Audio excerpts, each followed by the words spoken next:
Muy buenos días. Vamos hoy al tema 5. Este tema les va a resultar importante, pues son de cosas muy concretas. Vamos a ver cómo se comporta el método neurodinámico estensiométrico en pacientes que han sido operados de estenosis carotidia. Se supone que en ese tipo de pacientes, al quitar la estenosis, el estado funcional de la neurodinámica cortical cerebral debe mejorar. Bueno, eso lo vamos a ver si es así en los estudios que traemos hoy. El otro tema es un tema interesante y también histórico. Aquí hubo una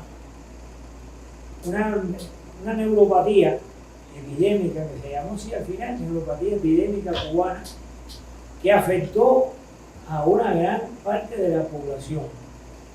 De forma un poco discriminada, los niños fueron un poco afectados y fueron muy afectados los adultos y en especial la mujer. Esta neuropatía se llegó a la conclusión, se estudió y se llegó a la conclusión de que era una enfermedad neurológica, nutricional. Y la clínica fundamental era la neuropatía óptica, afectaba la visión, y la neuropatía de extremidades inferiores, pero también afectó el cerebro, todos los procesos estos nutricionales, cuando afectan al sistema nervioso, no se limitan al sistema nervioso periférico, sino también al sistema nervioso central.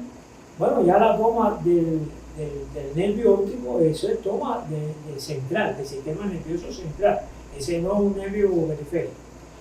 Y bueno, vamos a ver cómo el método, cómo pudo estudiar esto, la repercusión en esos pacientes que tuvieron neuropatía sobre el estado funcional de su corteza cerebral. Y el otro tema que vamos a estudiar es el referente, este es muy importante, a la hipertensión arterial. En qué medida el método neurodinámico estensiométrico puede estar atento a la evolución favorable o desfavorable de los hipertensos. Vamos a estudiar. Esas son las tres cosas que vamos a ver. Este es el de la estenosis. El de la estenosis carotidia lo contrastamos también con el estudio del electroencefalograma, que se movió, es decir, se movió muy similar a como lo hizo el método estensiométrico. Vamos a ver aquí. Aquí tenemos la estenosis carotidia. Pacientes que tienen estenosis carotidia fueron 11 pacientes y se comparó el estado de la neurodinámica cortical cerebral en estos pacientes con un grupo control. Y ya sabemos que el grupo control con el que vamos a comparar tiene que ser de la misma edad para no introducir un sesgo. Es decir, que cualquier cosa que esté ahí modificada no se debe a la edad, porque la edad es la misma. Y aquí tenemos 53,3 de edad de la estenosis carotidia y 53,7 el control. El rango de edad es lo mismo. Estas variables, que son variables, el sexo y la manualidad, variables independientes, no ejercen influencia sobre la neurodinámica cortical cerebral. Están puestas ahí en la tabla que había 8 hombres y 3 mujeres de los que se operaron y que los 11 eran derechos. Esos son datos que tenemos, pero no tiene esa importancia. Aquí lo importante es que sean iguales y en estos son iguales. Vamos a ver la siguiente. Aquí tenemos la siguiente. ¿Qué quiere decir el MEC1? Bueno, estenosis carotidia antes de la operación. Fueron estudiados con el método neurológico estensiométrico antes de ser operados de la estenosis carotidia, antes de la tromboendarterectomía carotidia, que es como se llama ese tipo de operación. El MEC2 fue 8 días después de la operación, se examinaron, y el MEC3 fue 30 días después. Es decir, que aquí tenemos una oportunidad de ver el funcionamiento del método, cómo funciona el método. Se supone que estos pacientes tenían alterada la neurodinámica con seguridad antes de la operación Y van al médico precisamente porque tienen síntomas y ahí se les descubre que tienen esto y que esto va a ser objeto de cirugía. Y lógicamente, si la cirugía es efectiva, se debe esperar que haya una mejoría del estado anormal de la neurodinámica cortical cerebral. Entonces, vamos a ver. El control lo pusimos porque siempre es bueno tener un control que es de la misma edad y repetimos el control con la finalidad de descartar que la repetición del método introduzca variación.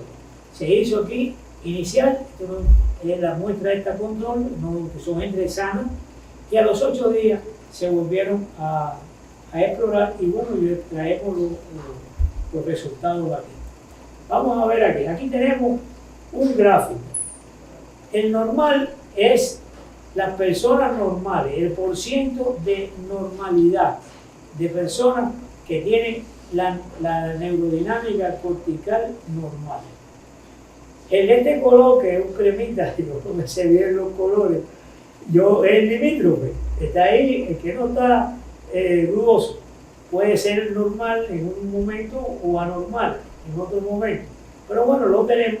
Y está la gente que tiene un estado anormal de la neurodinámica. Ahora entonces, el MEC 1 se estudiaron antes de la operación. Pero el antes no fue 2 meses antes ni 3 meses antes, fue en los días que ya se iba a operar, en la semana, 15 días, fue pacientes que se ingresaron, que se preparan para la operación, y en ese momento es que se estudiaba con el médico.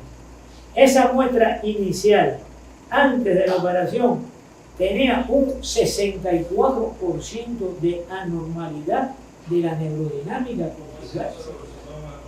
Es decir, una cosa tan importante como esa estaba anormal en el 64% de los pacientes. Con limítrofe había aquí el 10%, 9% y un 27% normal. A los 8 días de la operación, no todos se operaron el mismo día. Se operaron un día y otro día se operaron. Pero a los 8 días de la operación de una persona en particular fue objeto de un segundo estudio estesiométrico, es decir, del método neurodinámico estesiométrico. Y para cosas buenas, vemos que la anormalidad de la neurodinámica cortical cerebral descendió del 64% hasta el 30%. Y lógicamente la normalidad se elevó del 27% al 60%. Sin lugar a duda, el resultado de la operación, aparte desde el punto de vista quirúrgico, que fue sin complicaciones, desde el punto de vista de lo que se estaba buscando, fue un éxito total. La mejoría es importante, la mejoría de la neurodinámica de 27 al 60% de normalidad. Y aquí el MEC 3 es a los 30 días. Y a los 30 días se observa que todavía hay una ulterior mejoría de 60 a un 73%. Y la anormalidad que quedó al final fue del 18%. Lógico que se pueda decir, bueno, aquí tenemos el control, disculpen, el control, seguro, el 100% fue normal y a los 8 días se le repitió para ver el problema de la repetición y fue el mismo resultado. Se confirma que no hay variaciones porque se repita el método. Lo que sí podemos asegurar que el método neurodinámico estesiométrico no solo detecta inicialmente que había anormalidad, no solo detecta, sino que detecta cómo cambia, porque esto es un método funcional, cómo cambia en sentido positivo, como ocurrió, hay un cambio positivo, ahí la neurodinámica va aumentando el número de personas con neurodinámica cortical cerebral normal. Y entonces vemos que el método sirve también para seguimiento evolutivo. Entonces, vamos a añadir otra cosa aquí. El método es un método funcional. Y como método funcional, es un método que puede tener un seguimiento. Se puede hacer un seguimiento con el método de cómo evoluciona un paciente. Y aquí lo tenemos. Ahí en ese seguimiento se está. Pero bueno, para estar seguro, no para estar seguro, sino para reafirmarlo, quisimos que a estos pacientes que se les ha explorado con el método, fueran explorados con el electroencefalograma, porque ese es un medio diagnóstico que también nos dice cómo está el estado de la neurodinámica cortical cerebral. Y entonces esos pacientes se hicieron electroencefalograma y vamos a ver los resultados. Aquí tenemos, esto es la muestra antes de la operación, ECMEC 1. Se le hizo el electroencefalograma a todos los individuos antes de la operación y el 82% de los sujetos antes de operarse tenían anormalidad de la neurodinámica y solo había normalidad en el 18%. A los 8 días se le repite el electroencefalograma y la anormalidad descendió a un 73% y lógicamente la normalidad ascendió al 27%. Y por último, al mes se repite el electroencefalograma y vemos que la anormalidad es de un 33%.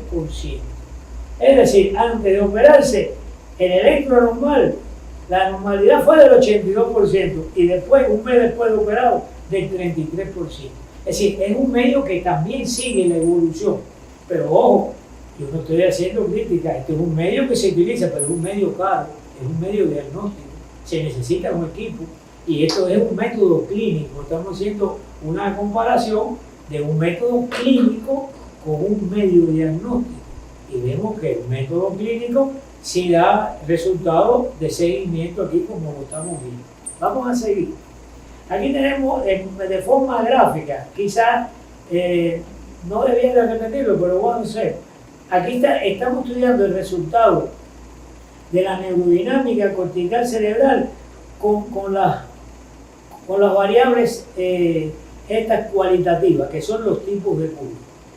Antes de la operación tenemos que el 50% tienen curvas normales, pero ya hay curvas anormales del 36% con mesetas acortadas y de un 5% en curvas planas, es decir, hay un 41% de curvas anormales. Esto es antes de la operación. Después de la operación, a los 8 días, hay mejoría. De las curvas normales ascendieron del 59 al 75%. Y lógicamente hubo un descenso de las curvas anormales, del 25 y del 0%.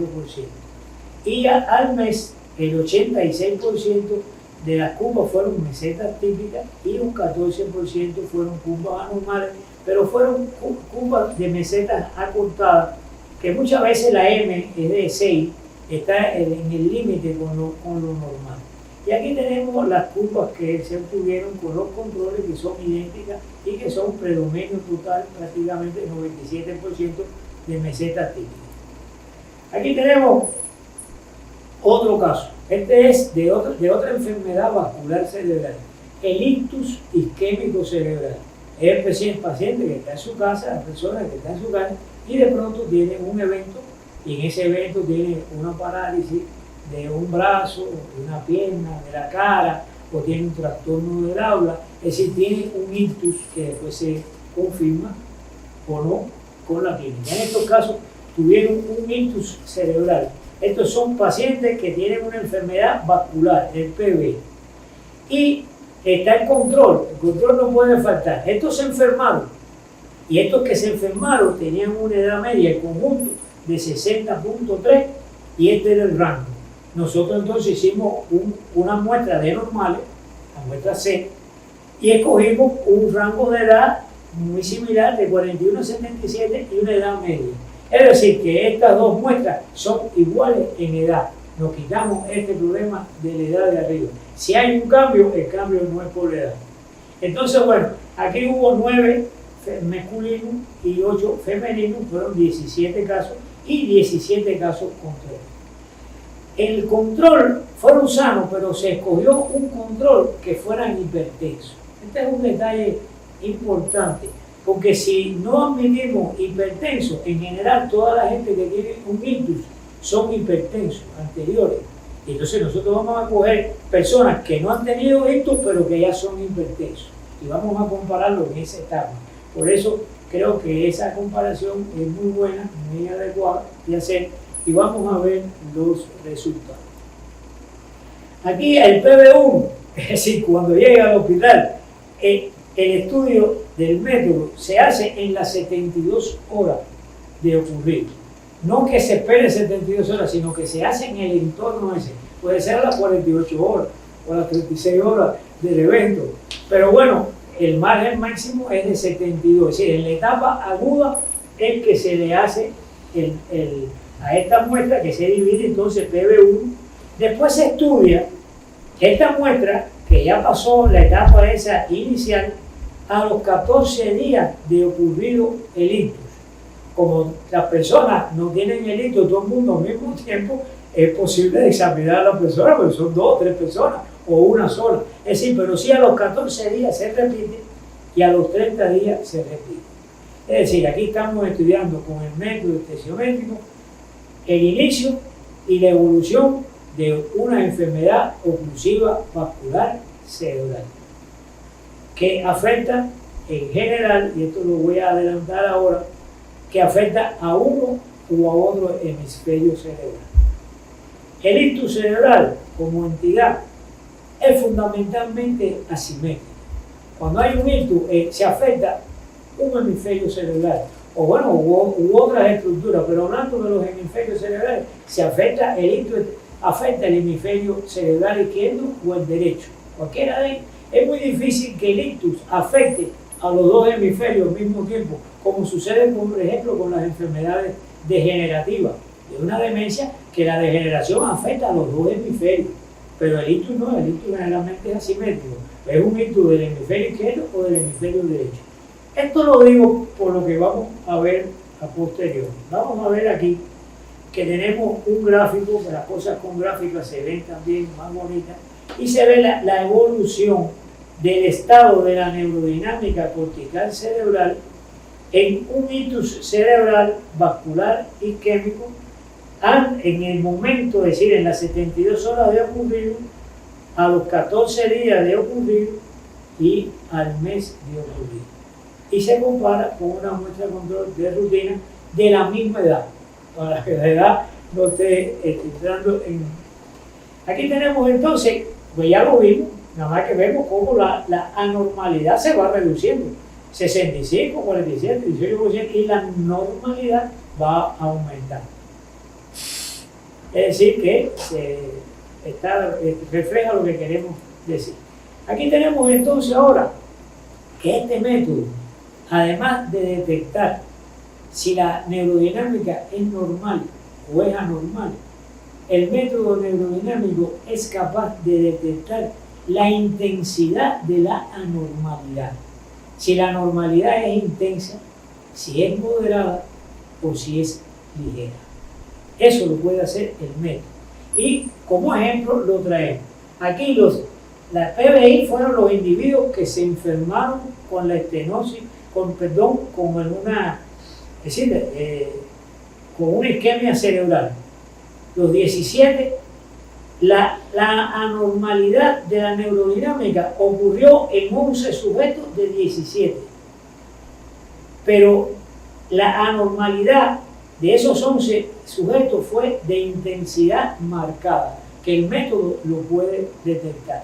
Es decir, el 65% de la anormalidad de la neurodinámica cortical cerebral en el momento agudo, en el momento de ocurrir, toda fue una anormalidad marcada. En la evolución, a los 14 días, ya eso disminuyó y del 65% bajó al 24% la normalidad marcada, e incluso apareció anormalidad moderada en aquellos pacientes que mejoraron, que aquí está el 18% y el 6% que es una alteración ligera, anormalidad ligera de la neurodinámica. Es decir, que el método tiene esa ventaja. Aquí lo seguimos en la evolución y vemos como la intensidad marcada va descendiendo y va pasando para acá, para la intensidad moderada, y por último ya, el último, tiene un pequeño por ciento marcado. Parece que la lesión fue muy severa ahí y no hubo una regresión de la normalidad y 1%, solo un 6% de ligero. Es decir, que esta es otra cualidad del método. No solamente es decir, muestra el estado de la neurodinámica cortical, si es normal o es anormal, sino además, siendo anormal, diferencia cuando la anormalidad es marcada, cuando es ligera o cuando es moderada. Eso se puede hacer clínicamente. Vamos a ver aquí esto que vimos en la tabla, vamos a verlo aquí en el gráfico, vamos a hacer rápido esto. Aquí está en el momento a 1, a los 14 días y al mes. Vemos cómo sube la normalidad y cómo desciende la anormalidad. Vamos a pasar al otro. Y aquí vemos entonces, porque estamos hablando de diferencias, pero no hemos incluido los test estadísticos y ver si las diferencias son estadísticamente significativas. Pero para hacer eso hay que hacer un procedimiento que creo que se va a entender bien. Aquí estas letras quieren decir analizador cortical cerebral, analizador cortical cerebral H. ¿Por qué el analizador? Porque esa es la región parietal que está involucrada en la neurodinámica cortical cerebral cuando se está estudiando con la percepción táctil. Esa es la región cerebral que está más participativa, vamos a llamarle, con la percepción táctil. Pero como la isquemia, es decir, la lesión isquémica puede estar en un hemisferio y en otro, hicimos entonces, aquí escogimos los casos que la lesión coincide con el hemisferio afecto. Es decir, el hemisferio afecto puede ser el derecho o el izquierdo, pero aquí están agrupados los hemisferios que tienen el infarto. Por eso está la H, que son homolateral a la lesión, es decir, del mismo lado. Y aquí están agrupados los hemisferios cerebrales que no tienen la lesión, pero que desde luego, como pertenecen al individuo, pueden tener alguna reflejo de alteración esa normalidad. Aquí es de esperar que los hemisferios donde está la lesión sean los que tienen mayor o absoluta anormalidad de la neurodinámica cortical cerebral, mientras que el hemisferio contralateral puede que haya alteración de la neurodinámica, pero puede que en general la neurodinámica sea normal. Agrupados así, de nuevo, la muestra de control no se agrupó así, no hacía falta hacer eso. Aquí tenemos que en la parte inicial, este es el hemisferio donde están las lesiones, el hemisferio homolateral. Y ahí la media fue, la media global de M, con el estudio de la media global de M, fue 4.4, que es sumamente patológica, sumamente anormal, que contrasta con la media global de M del hemisferio que no tiene el infarto. La media global 9.2, que está dentro incluso de lo normal. Aquí tenemos a los 14 días, ha mejorado, pero sigue siendo anormal de acuerdo con la media global de M, que es de 7.1, está en la frontera ahí de lo normal y lo anormal. Y aquí es ampliamente normal el hemisferio no afectado. Y al mes, ya la media de M es de 8.7, mientras que la media de M en el no afectado es de 10.5. Es decir, aquí hay repercusión sobre el estado de la neurodinámica, porque aunque es normal, son valores relativamente bajos, y es normal para este hemisferio, pero tiene cierta afección, pero bueno, está dentro de lo normal. Y aquí tenemos el otro estudio. Este estudio es de la neuropatía epidémica cubana, que es este que está aquí, que ya yo les hablé. Fueron 24 casos, no, hubo muchos casos con neuropatía, fueron estudiados 24 casos, una muestra, y 45 de una muestra control de sangre, de la misma edad, para seguir ahorrar un poco de tiempo, porque eso es importante la edad. Y vemos en el gráfico que este gráfico prácticamente es de anormalidad de la neurodinámica. Mire dónde está la anormalidad, 33.3% anormal, de anormalidad. Solo un 50% de normalidad porque hay un límite. Y en el normal, este es el resultado normal. Aquí se puede decir que con el método, el estudio con el método neurodinámico estesiométrico en esta entidad se pudo confirmar que esta enfermedad afectó al sistema nervioso central, a los hemisferios cerebrales y alteró el estado de la neurodinámica cortical cerebral.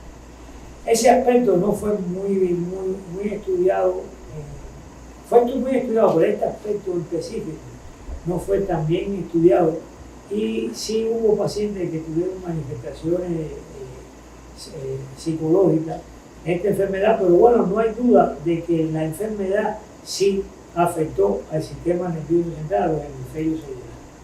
Aquí tenemos la cosa estadística, que es importante, porque bueno, hay diferencia en la M. Esta es una M en la neuropatía de 9.55. Es una M que por ese valor se puede decir que es normal, pero bueno, ahí no, porque ese es un valor global. Pero bueno, contrasta con el control. Aquí está por debajo del control.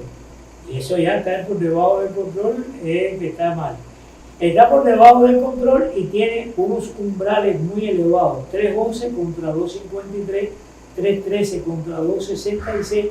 Y esas diferencias todas resultaron significativas cuando se compararon con la muestra control. Así que se puede afirmar que con el empleo del método neurodinámico estesiométrico se puede afirmar que hubo alteración de la neurodinámica cortical cerebral por la enfermedad esta nutricional que afectó al sistema nervioso central y periférico. Aquí tenemos, por último, esto que es importante. Aquí tenemos una muestra de hipertensos de 40 individuos y una muestra control también de 40 individuos. Y lógicamente ya ustedes saben que voy a decir que están de la misma edad, porque eso es la cosa que hemos mantenido. Quitar la influencia de la edad, haciendo que la edad sea la misma para los dos. Tenemos aquí la variable que no lo voy a mencionar ahora, vamos a hablar esta de aquí, que es la edad. Esta es una variable independiente sobre las variables dependientes. En este caso vamos a ver las variables del método. Esto es lo que tenemos aquí, vamos a ver la siguiente. Aquí tenemos el 87.5% de los casos la neurodinámica fue normal y hubo un 12.5% anormal, la neurodinámica anormal. Aquí voy despacito. El control, un poco por sorpresa, está por encima del hipertenso. Está por encima del hipertenso por sorpresa, pero bueno, es relativa. Es 97.5 y 2.5 de anormalidad. Aquí la sorpresa no está en esta muestra de anormalidad, sino está en esta. Aquí la anormalidad es de 12.5, 5 veces más que la anormalidad en el control.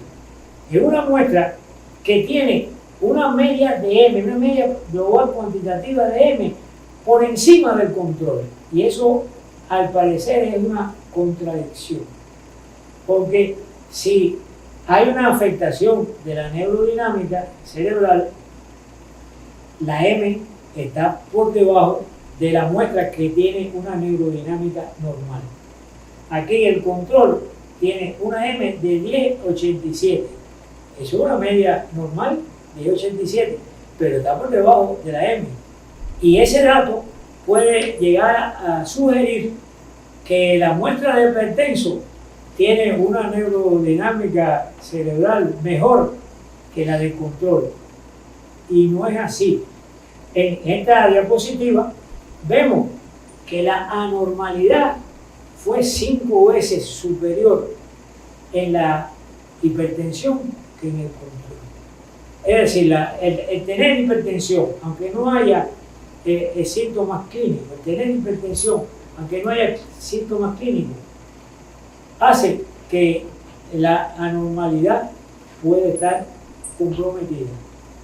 la normalidad de la neurodinámica puede estar comprometida. Y en este caso está comprometida, pero la M es de un valor mayor que el control.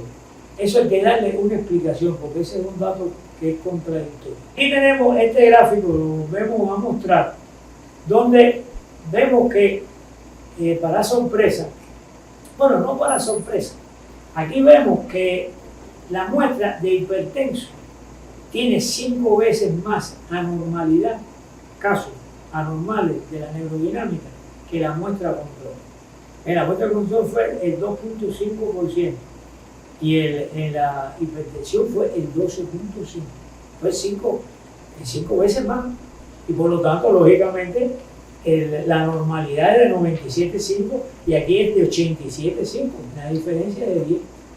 Es decir, el que ser hipertenso, estar en esa muestra de hipertenso, ha determinado que algunos pacientes que aunque están aparentemente sanos, son hipertensos controlados, tienen alteraciones de la neurodinámica cortical cerebral. Y ese es un dato importante, porque son personas que aparentemente todo está bien, cuando se le hace el método hay alteración. Y eso es lo que hemos encontrado aquí, que hay pacientes que tienen alteración de la neurodinámica y que por lo tanto hay que revisarlo, hay que ver si está cumpliendo con el tratamiento, si no está cumpliendo hay que modificar el tratamiento. ¿Qué pasa? Que cuando vamos a esta otra diapositiva que tiene la distribución de las variables cualitativas, vemos que hay una variable cualitativa que me voy a hacer referencia, que es la meseta típica característica, que esos son curvas normales, y la meseta típica variable, que son también normales, pero tienen otra alteración, vamos a llamarle otra alteración, que yo voy a explicar ahora. Estas mesetas típicas características y mesetas típicas son curvas normales, y el total en esta muestra fue de 92.9% de normalidad, incluso por arriba que del control. Pero ¿cómo se explica que la media de M, la variable cuantitativa, estuvo superior en la hipertensión con respecto a la muestra? Está aquí, en la meseta típica variante. La meseta típica variante aquí hay 43 y en el control hay 24. La meseta típica variante es la que contribuye a que la media de M esté más elevada en la hipertensión arterial que en la muestra control, porque la meseta típica variable son mesetas desplazadas hacia la derecha o hacia la izquierda, con unas M largas de una gran longitud, que en un grupo, si el grupo no es grande y si aquí hay varias gente que tienen una M grande, introduce una media global superior a la media como está puesto aquí.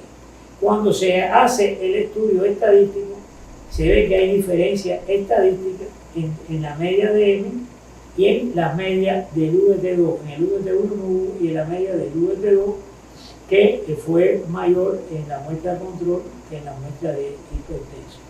Entonces, este estudio, aunque hay significación, ¿cuál sería la conclusión? La conclusión es que en la muestra de hipertenso existen pacientes que tienen anormalidad de la neurodinámica, fundamentalmente de la neurodinámica cortical cerebral, no de la fatiga, ¿no? de la cortical cerebral. Bueno, entonces que ya hemos visto, bueno, lo que traíamos hoy, y vimos este caso de la hipertensión que resultó muy interesante. Y bueno, vamos a esperar entonces para la próxima clase que seguimos con el curso, así que muchas gracias por su atención.